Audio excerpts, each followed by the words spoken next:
ready, B? Let's go again. Look for me. Exactly.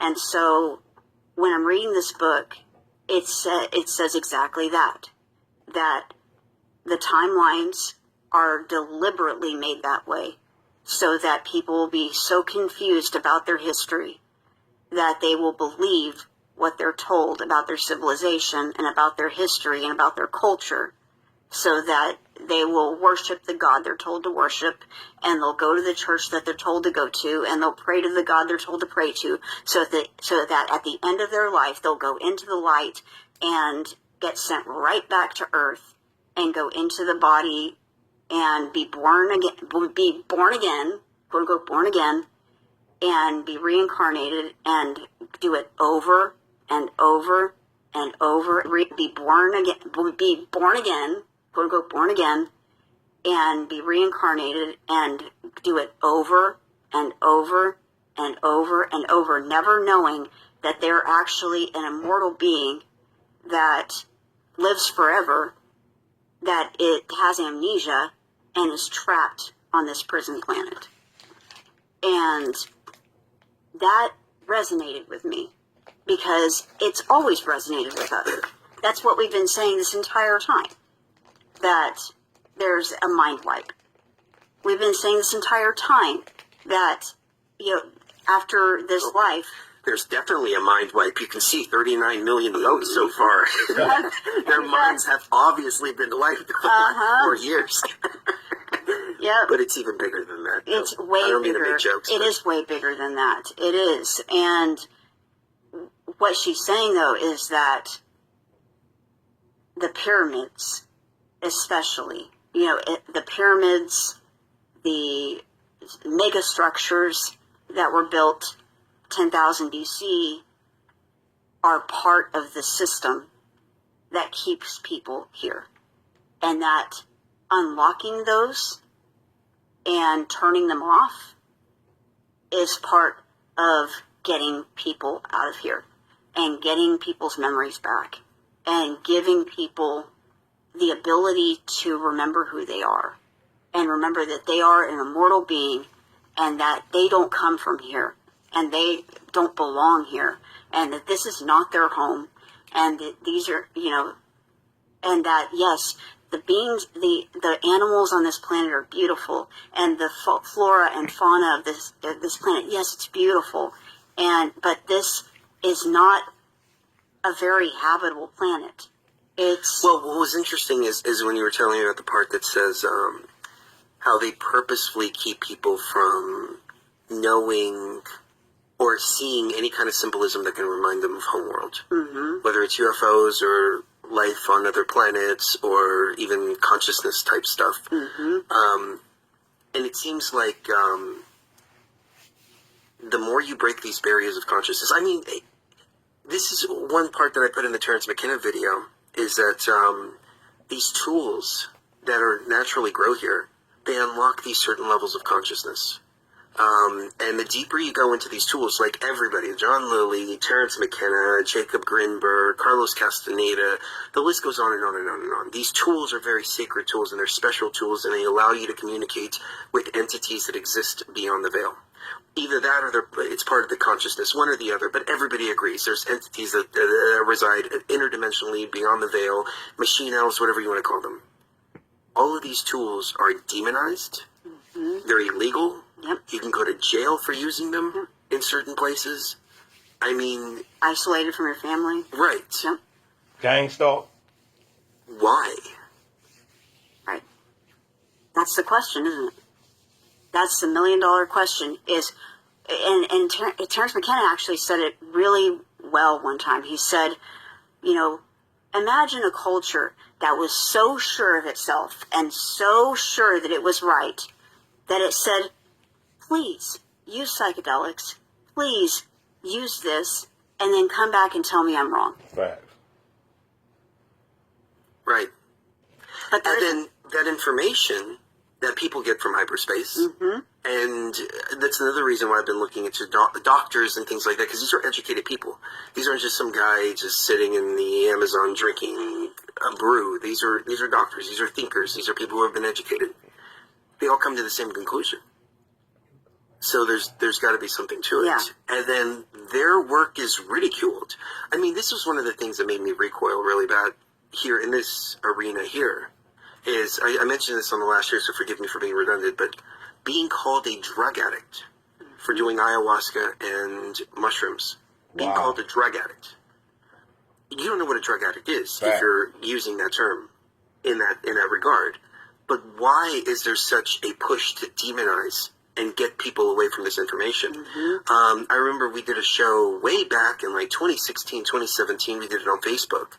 And we had a guy who came on the show. I don't remember what his name was, but he wrote a book about Caesar's Messiah, and he wrote another book which was really interesting. We had him on the show before. Do you remember who that was? Oh my gosh. I don't remember his name. He came on under the premise that he was going to talk about psychedelic experiences and things like that, because that's kind of the theme of our show at that time. And he came on and talked about the complete opposite. And we had a caller call in, and he said, you know, I took mushrooms one time and I woke up and I was in the hospital and I was in the ambulance and I had blood all over me and this and that. It's like, well, you shouldn't have taken mushrooms, dude. As simple as that. Like, you know, it's not for everybody. Don't buy the ticket if you can't. Yeah, you shouldn't do that. It doesn't mean that you can tell me what to do or all that. But it just turned into a shit show as a result of that. And I don't believe half of these experiences, because when he was bashing everything, I asked him, so how many experiences have you had? Yeah, I've never had any experiences with any of that. Oh, really? So then how are you going to come on our show, pretend like you're going to talk about one thing, completely steer things in a completely different direction, and then at least you have the integrity to admit, no, you don't know what the hell you're talking about. Right. Yeah, that takes a little bit of integrity. So why is there so much demonization of this if it's not coming from a centralized point? Like you said, now it isn't necessarily coming from these extraterrestrials that are out there controlling us as a prison planet and all that. Maybe, maybe not. But it's interesting because whenever I take all of the information that I have, whether it's positive or negative, put it all together, and I try to place it in some kind of box, or I try to place it in some kind of framework. Framework, that's a better term. If I try to place it in some kind of framework, the best framework that fits is something like what you're talking about. Right. Somebody said something really interesting. Chronicles of Divine Healing and True Ascension. It can't have people remember who they are. Oh, okay. I thought it was a question. And become sovereign and empowered. I thought it was a question. If that was a question, I would say yes. And we burned them at the stake. Then we called them schizophrenic. Now we shadow ban them.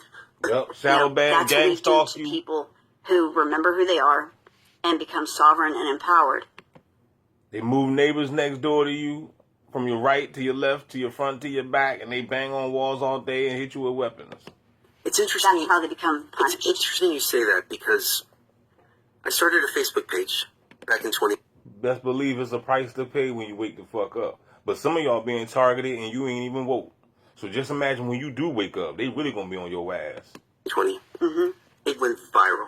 Yep. Like, I mean, hundreds of thousands of views just overnight. Yeah. On just the most mundane stuff. We were sitting outside waiting for an appointment, and I just turned on the camera and just started talking. Hundreds of thousands of views.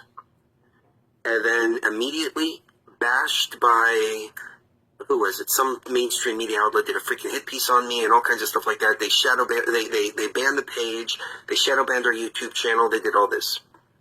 And they put that article out there in mainstream media almost as if to say, if you speak this level of truth, this is what's going to happen to you. Here's the example. And I think that goes along the lines with psychedelics and things like that. If you get to these levels, this is what's going to happen. Bad things are going to happen to you if you cross these lines, if you cross these thresholds, if you think in a certain way. So it's not about shadow banning us. It's not about putting us in jail and, stuff like that when it comes to like psychedelics and stuff like that. It's not about the person that they're attacking. No. It's about all the other people that are going to follow in line and go, oh, I don't want to wind up like that guy. Right. It's They don't want you to be no influencer. If you have the light, the juice, you can attract a tribe. So therefore, they must shadow ban you, so that way you can be disconnected from your tribe. And that's why they infiltrate your channel with nothing but bots and NPCs, because they want that to be your tribe. And they want people to gaslight you and call you crazy and all this bullcrap. But at the same time, you do have your peoples out there. You just might not be able to reach them because they shadow ban you. It's ridiculous when I leave comments on people's channel that my comments mysteriously disappears all the time. I don't care if it's a cooking show channel I'm watching. Somebody could be making a grilled cheese sandwich and I could comment about the grilled cheese. It don't matter. They will take the comment down. Not the people that own the channel, but these archives that's controlling. Some AI bot freak is monitoring every single thing that I do. And they will make sure that that comment is removed no matter what channel it is. Not about the person. It's just like Terence McKenna said, it's not the person. The person is usually martyred in some horrible way. It's about the idea. Mm-hmm. You know, it's to get about the everybody idea. else to fall in line. Exactly. Yeah. Exactly. You know, it's about the archetype. It's about Yes, that's it's about a great way. stopping the archetype. Stopping the archetype. Stopping that archetype from catching fire. Stopping the Christ. Stopping the Messiah. They always want to stop. Everybody waiting on Jesus Christ. What you waiting on Jesus Christ for? All you going to do is kill him again? Jesus Christ then came down this joint 1,000 times trying to save your punk ass. You still sleep. You keep killing them. What did they do to Jesus Christ back in the day? They assassinate him. They put him on a tree. You know what I'm saying? They crucified him. They still doing it. Christ is being born every day, and you still out here crucifying the Christ. But at the same time, you're in the mind control thinking you're waiting on Jesus Christ, but you're on the what? You waiting on the beast. That's what you waiting on. And making people aware on a more mass scale that they're prisoners. That they are prisoners. You know, and especially, you know, the prison guards, you know, so to speak, the people that are the influencers especially, you have to get them to not realize that they're prisoners. You know, that's a prime example is Trump himself. You know, I think when Trump decided. You ready, B? Let's go again.